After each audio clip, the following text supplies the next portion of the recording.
നമസ്കാരം. ഇന്നും ഒരു അനുഭവവും കൊണ്ടാ വന്നിരിക്കുന്നത് കേട്ടോ. ഒരേ തരത്തിലുള്ള അനുഭവങ്ങളാണ് എന്ന് വിചാരിക്കരുത്. ഇത് ഓരോ ഭക്തർക്കും ഓരോ രീതിയിൽ അനുഭവപ്പെട്ടിട്ടുള്ള കാര്യമാണ്.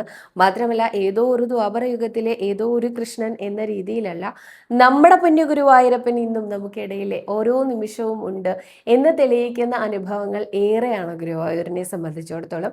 കഴിഞ്ഞ ദിവസം തൊഴാൻ വന്ന ഒരു കുടുംബത്തിലെ 3 അംഗങ്ങൾക്കുണ്ടായ ഒരു അനുഭവമാണ്. അവർക്ക് തൊഴുത് പുറത്തേക്ക് ഇറങ്ങാൻ കുറച്ച് നേരം വൈകി. വരിയിലൊക്കെ നിന്ന് തൊഴുതു വരുമ്പോഴേക്കും ഉച്ചയ്ക്ക് ഏതാണ്ട് 2:30 മണിയായിട്ടുണ്ടായിരുന്നു. ഗുരുവായൂരപ്പൻ്റെ പ്രസാദോട്ടിൽ നിന്ന് ഭക്ഷണം കഴിക്കണം എന്നുള്ളത് അവരുടെ ഏറ്റവും വലിയൊരു ആഗ്രഹങ്ങളിൽ ഒന്നായിരുന്നു.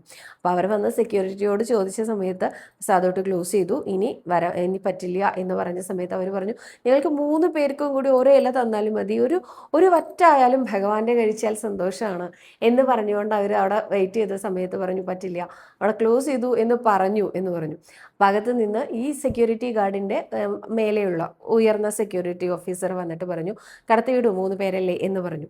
അങ്ങനെ ഇവർ 3 പേരും അകത്ത് പ്രവേശിച്ച് ഉണ്ടായിരുന്നതെല്ലാം കൂടി അവർക്ക് 3 പേർക്കും കൂടി 3 ഇലയിലായിട്ട് വിളമ്പിക്കൊടുത്തു. ആ സമയത്ത് അവർ കഴിക്കുന്ന സമയത്ത് മറ്റേ സെക്യൂരിറ്റി പുറത്തേക്ക് വന്നിട്ട് ചോദിച്ചു, നിങ്ങളോടല്ലേ പറഞ്ഞേ ഇനിയും കടത്തി വിടരുത് ആളെന്ന്, പിന്നെ എന്തിനാ നിങ്ങളിങ്ങനെ ആളെ കടത്തി വിട്ടുകൊണ്ടിരിക്കുന്നത്, അകത്ത് ഭക്ഷണം തീർന്നതുകൊണ്ടല്ലേ പറഞ്ഞത് എന്ന് പറഞ്ഞു.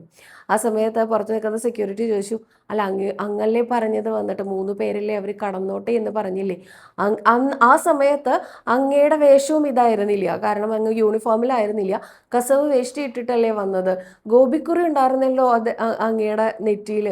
അപ്പോൾ ഞാൻ വിചാരിച്ചു ഇത് എന്താ വല്ല കല്യാണവും ഉണ്ടായിരുന്നോ എന്നു ചോദിക്കാൻ വരികയായിരുന്നു, അപ്പോഴേക്കും അങ്ങ് അകത്തേക്ക് പോയതുകൊണ്ടാണ് എന്നുകൂടി ഈ സെക്യൂരിറ്റി പറഞ്ഞു.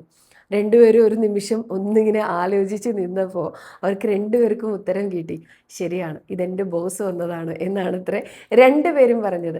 അവരെല്ലാവർക്കും പരസ്പരം, അവിടെ ജീവനക്കാർക്ക് എല്ലാവർക്കും മുതലാളി എന്നാണ് ഭഗവാനെ അവർ അഭിസംബോധന ചെയ്യാറുള്ളത് പരസ്പരം. അവരുടെയൊക്കെ ബോസാണോ ഭഗവാൻ. അപ്പോൾ ഭഗവാൻ ആരുടെ രൂപത്തിൽ എപ്പോൾ എവിടെ പ്രത്യക്ഷപ്പെടും എന്നൊന്നും പറയാൻ പറ്റില്ല.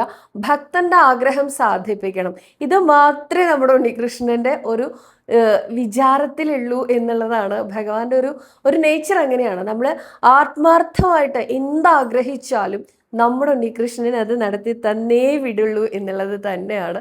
അപ്പോൾ ഇതുകൊണ്ട് തന്നെ നിങ്ങൾ ഓരോരുത്തരും ഗുരുവായൂർ വരുമ്പോൾ എന്തൊക്കെയാണോ നിങ്ങളുടെ ആഗ്രഹം അത് മുഴുവൻ നമ്മുടെ ഉണ്ണികൃഷ്ണനെ ഏൽപ്പിച്ച് നമസ്കരിച്ച് വന്നോളൂ കേട്ടോ.